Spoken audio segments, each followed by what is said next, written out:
I'm going to the MVA today. You see stuff on Reisterstown Road you won't see anywhere else in Baltimore. In a lot of ways, it's like little Baltimore. It's like super concentrated. I often will drive on city streets like this at 25 miles per hour, even if the speed limit is 30 miles per hour. I'll drive 32 even if the speed limit is 35. There's a nice hand-painted sign. Max C'est Bon Cocktail Lounge. C'est bon. C'est bon.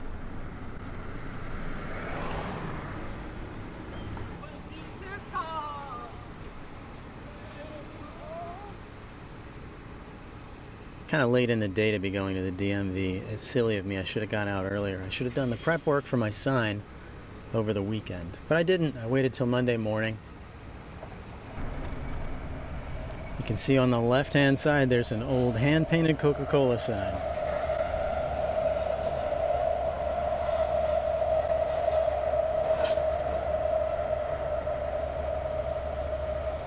I've never gotten up close to that one. But it's on my list. I have a list on my phone of old hand-painted signs that I want to go get better videos of.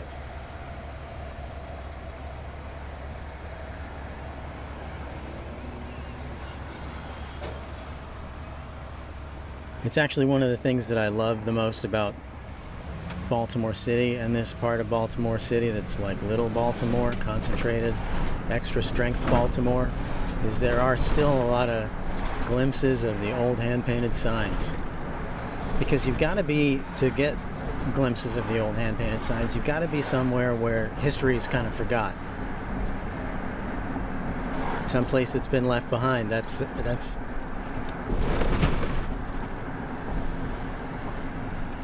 where you find hand-painted signs.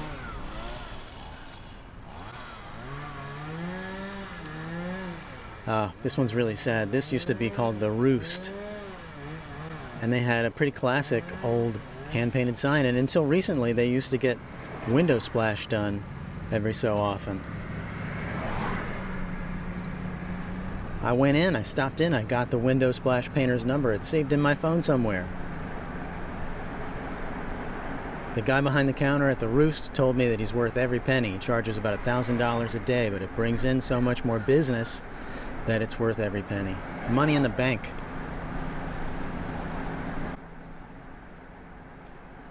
I think we're here.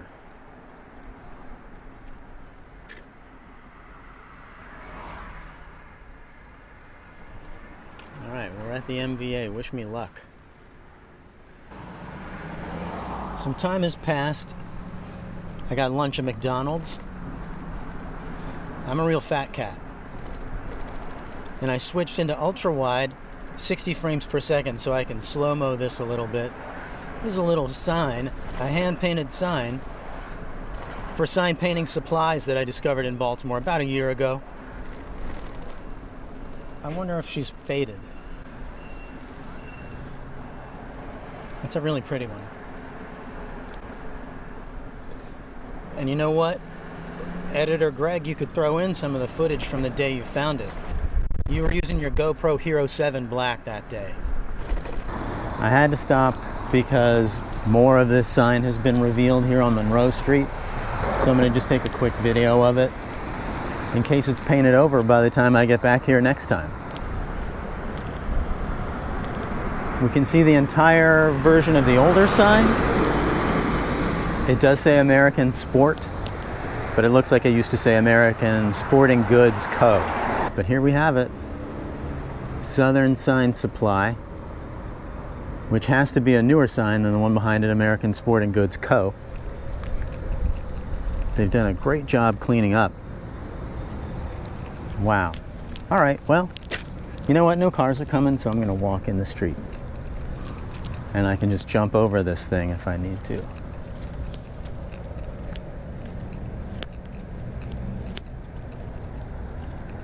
There's an even older one underneath of the can in American. That's something else supplies. All right, I gotta get back to the sidewalk. just beautiful.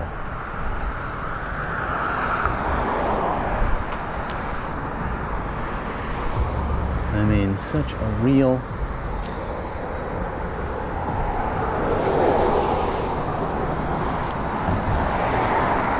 handmade font. A practiced hand, knowledgeable lettering artists, honest to God sign painters worked on this wall, many of them, over decades.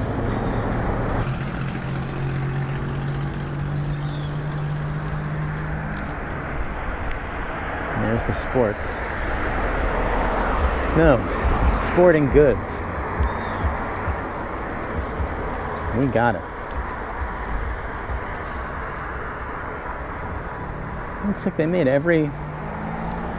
A red. I never would have thought that people back in the old days would have made the A, S, G, and C red, because that's kind of like, in modern day, that's kind of a no-no with graphic designers. It's only something that people that run sign shops do.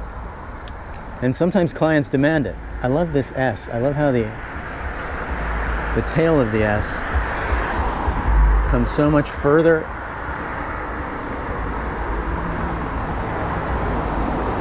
left than you would kind of expect it to. And there's a signature.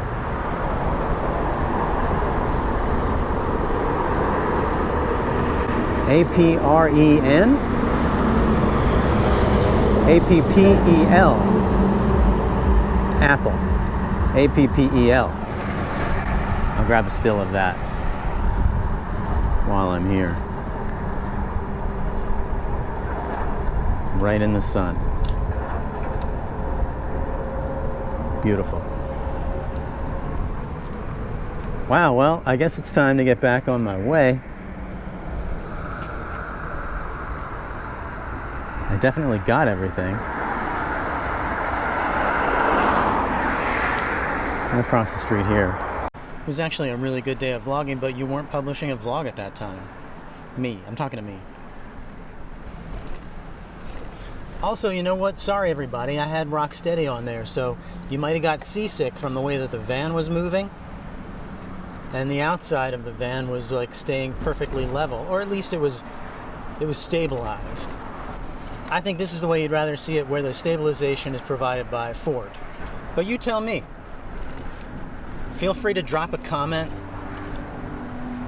Tell me, Greg, when you got it, I'm still open to the fact that maybe when I put the action camera right up here on the dash and not here back where you can see the steering wheel and everything, maybe when I put the camera on the dash up there and not back here where, you can see my steering wheel and the radio and everything, maybe in that circumstance it'd be better to actually have the stabilization on in the camera. That sign there was painted by Pablo Macchioli. He's one of my favorites.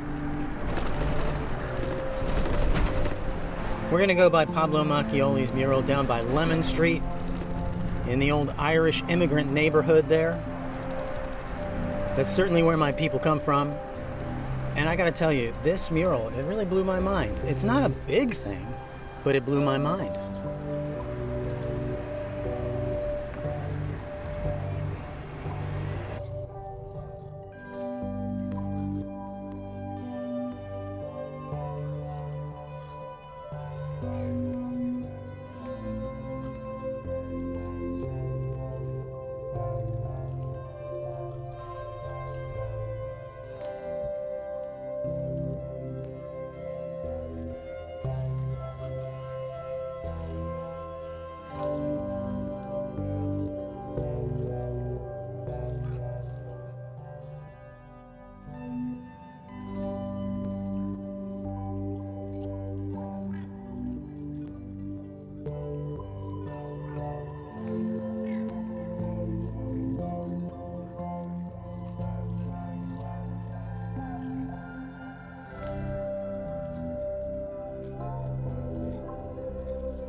Here we are right by the B&O Railroad Museum and the Irish Shrine. a mural by Pablo Macchioli that blew my mind when I saw it. I don't remember if I was walking by. That happens, I walk in Baltimore. I know you probably can't believe it. I was either walking or maybe I was driving and I just saw it in my rear view. Wow, what the heck? Because that's a one-way street going the other way. So not everybody driving is going to notice it, but it's just a simple sunset over train tracks. Of course, making sense because B&O Railroad Museum, and it was probably funded by the B&O, but look to that. Just the sun, the setting sun glinting on the railroad tracks. And at the very end, it looks like it kind of goes up a hill.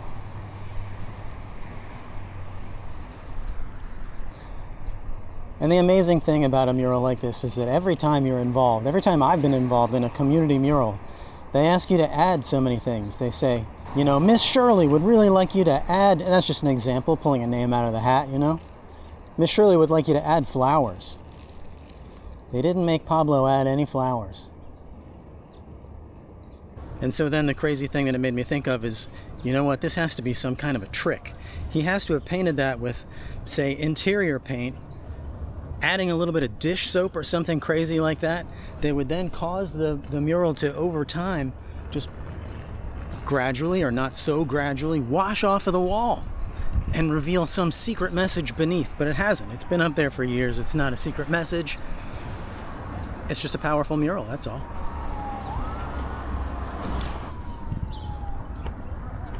Way to go, Pablo. I mean, really. All right, that side is done. This side is almost completely rolled, but I made a little mistake over here. I'm gonna have to draw these in a different color so I don't get confused. But first I gotta pee.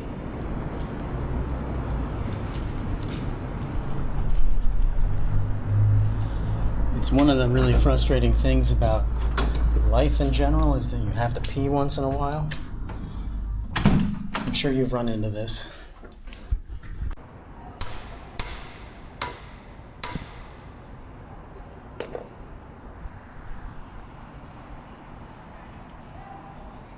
Back in the painter's seat, heading home after getting a bunch of stripes painted and packing out the stuff that I'll need to paint the one-way sign at Chimes, a non-profit that does something. I'm gonna get that one-way sign painted for them so that people aren't confused.